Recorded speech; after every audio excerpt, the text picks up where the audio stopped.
Got her pushed in here with the old OBS there. She used this tire, no damage to either vehicle. Pretty excited. Finally have her in the shop. For my stash of batteries here, see if we can find a top post that's good. This one is right at the weak minimum, almost bad point, so we'll get it on the charger and see if it's gonna work for this thing. Seems to be all here. Big GMC V6. It's got a Holly 1-barrel. It's missing the air filter, but I'm guessing that's probably in the back somewhere. She seems to be complete.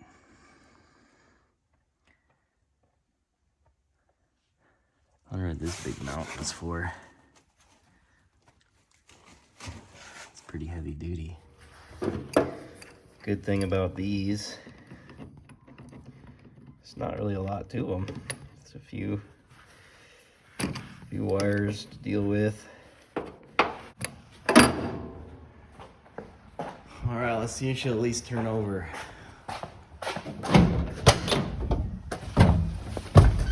Oh, we got a light on the dash, that's good.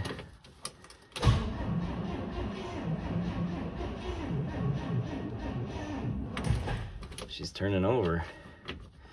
I'll get some jumper cables out here and see if we can get some fuel in that carburetor.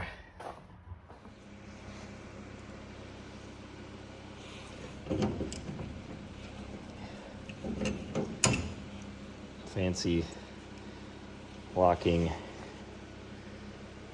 gas cap. Go ahead and see if we can get some gas in this thing.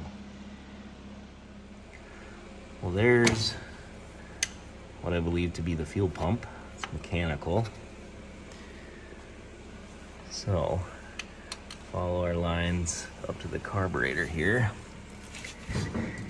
Let's confirm that the pump's working.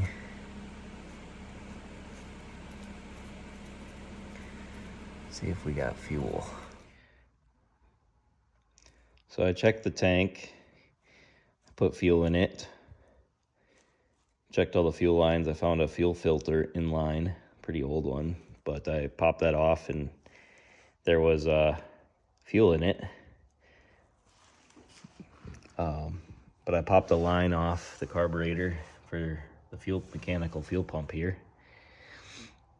And it was dry, so we're not getting fuel. I don't know, it could be the pump, but I just popped it off just to take a look. Yeah. Might have to try to get a new one of these or put an electric pump on. See what we can do. Check out those old keys. Your key to greater value. All right.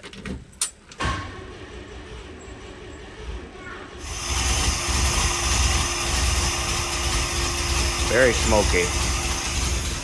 I got her on full choke right now. Push the choke in.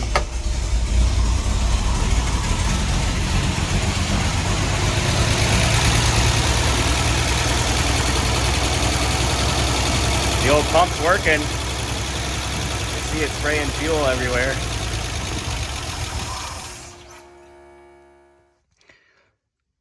So I can get her to run, but she starves for fuel. I think there's just a lot of leaks in that pump. Got a new mechanical pump coming, but to prove that it runs, I have this Edelbrock electric fuel pump. So, got some new lines. They're 5/16 lines. Original are 3/8, so they're a little smaller. It's got a length.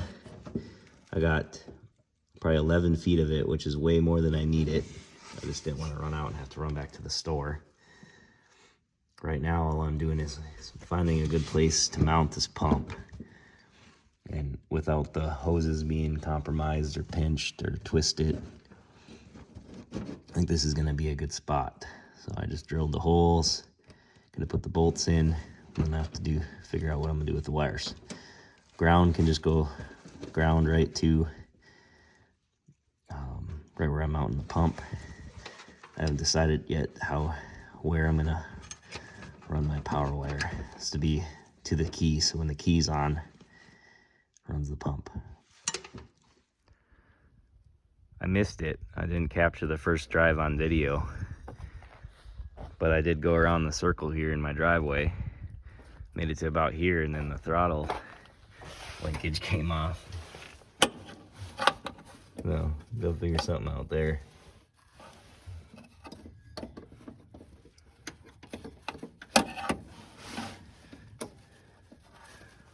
Well, I'll do the old zip tie and duct tape for now. Well, we got her back in the shop. Little zip ties on the throttle linkage there. She runs, but not very good. She's pretty smoky.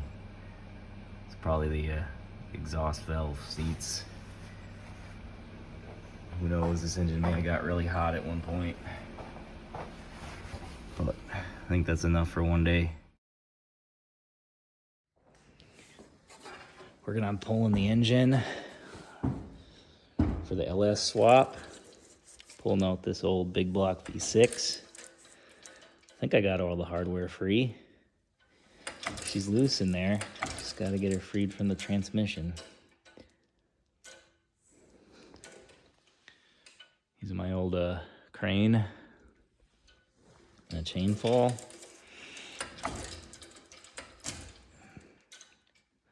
To take a look underneath and see what's holding up. Well, trying to pull the engine out of the old GMC Carryall. I was hoping I didn't have to take this heater box out, but it's hitting the valve cover. Exhaust is hitting the motor mounts. So either gotta take the mounts off more, cut the exhaust off.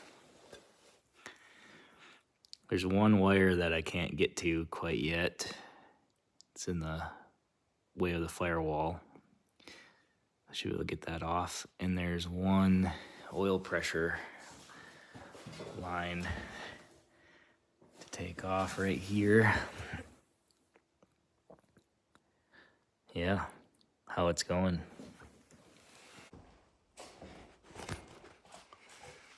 We got her freed.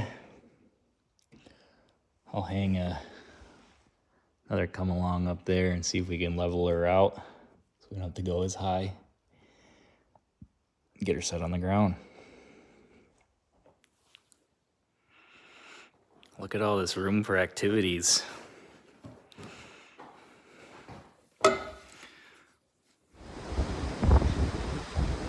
Well, the best use of an old Ford Ranger is to make it into a trailer for your LS. Bring this in the shop.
Tearing down this engine. She was stuck. Not all that surprising. It's been sitting a while. So I pulled all the spark plugs out, sprayed some PB Blaster in the cylinders, let her sit overnight,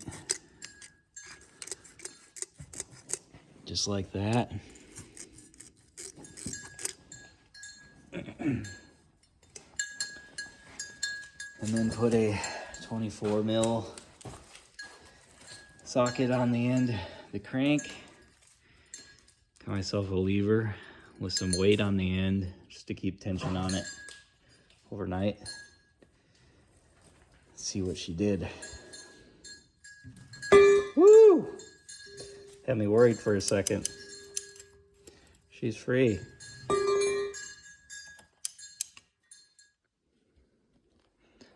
Doing a little tear down.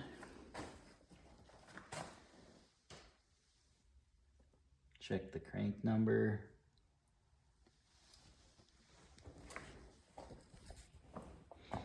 And clean up the sludge in the oil pan. Pretty exciting stuff. Got a new oil pump, inlet tube, gasket, O-ring.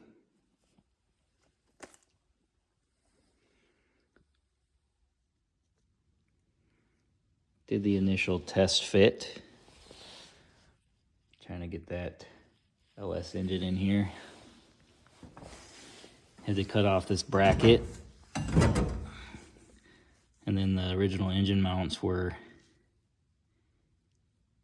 bolted and riveted, so I just cut the one rivet, unbolted it. So here's our engine mount. This is the one from the LS. So it bolts on the engine.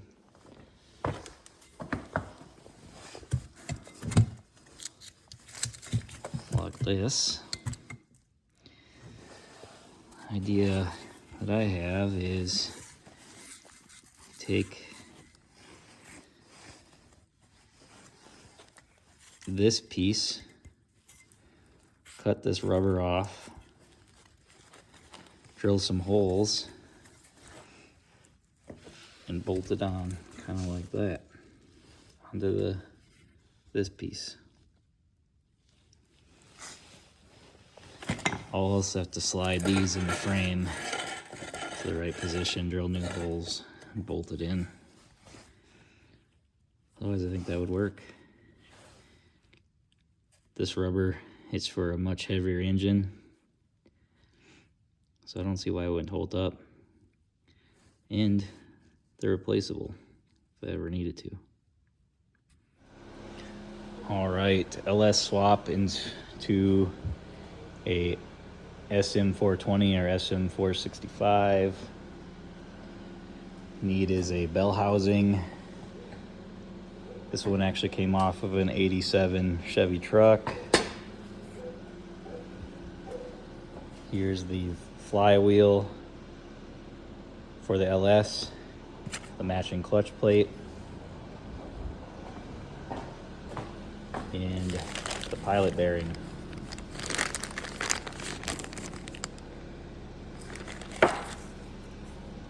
While I'm under the truck, I wanted to show you something kind of cool. So here's the engine, the bell housing, the transmission. And this thing has a divorced T-case. So the transfer case is actually driven off the end of the transmission by a drive shaft to the transfer case, which then in turn drives both the forward drive shaft going to the front diff and the rear drive shaft going to the rear diff. Pretty cool. The more modern ones are a married transfer case which bolts directly to the back of the transmission.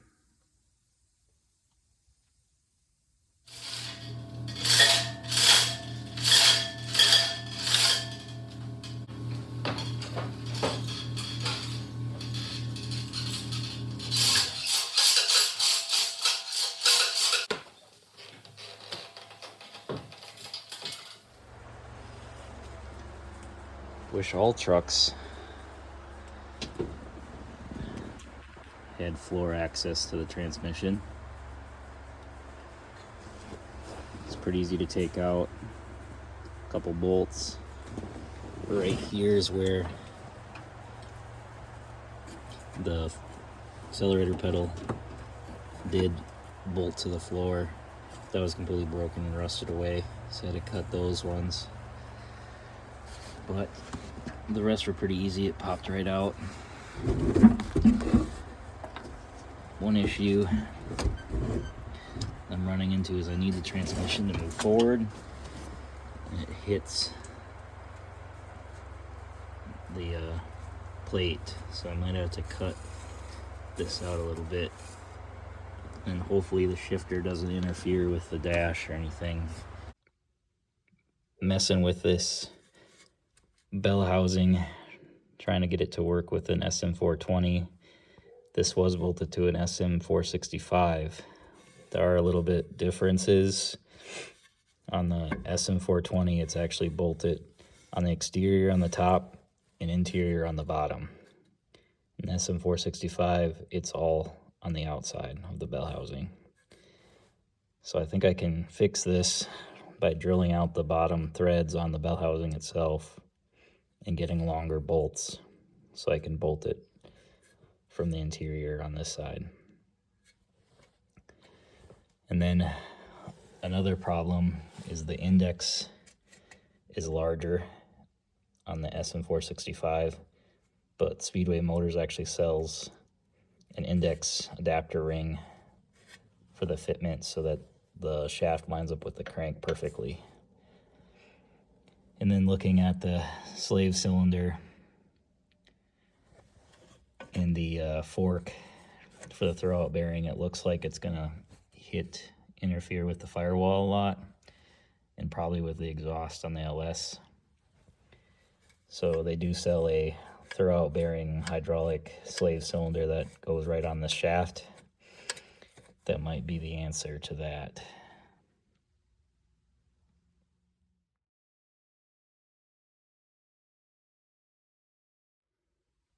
Got an adapter plate made.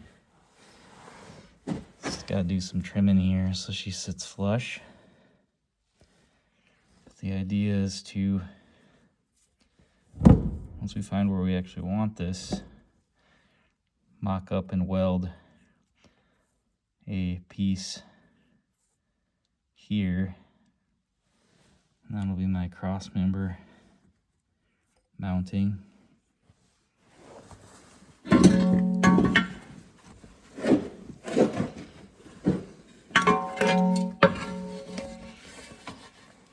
Bell housing on. So this bell housing is actually for an SM465. So the index is a little bit larger. And this adapter plate helps correct that.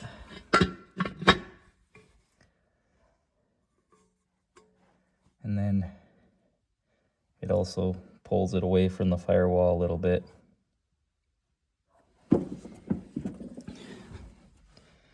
Got the spacer plate, cross member mounts put in. Got everything flush. Took me a couple times to take it off and regrind, and to get the bell housing to sit on there correctly, and also for it to get flush with the transmission. I just got these in there loose. Might have to take them out more than once, but essentially what it's going to look like.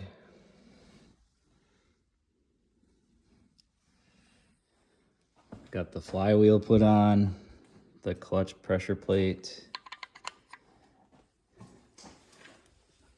I got the spacer plate, the bell housing all bolted up. Now I just got to measure for the spacing on that hydraulic throwout bearing. Stay tuned.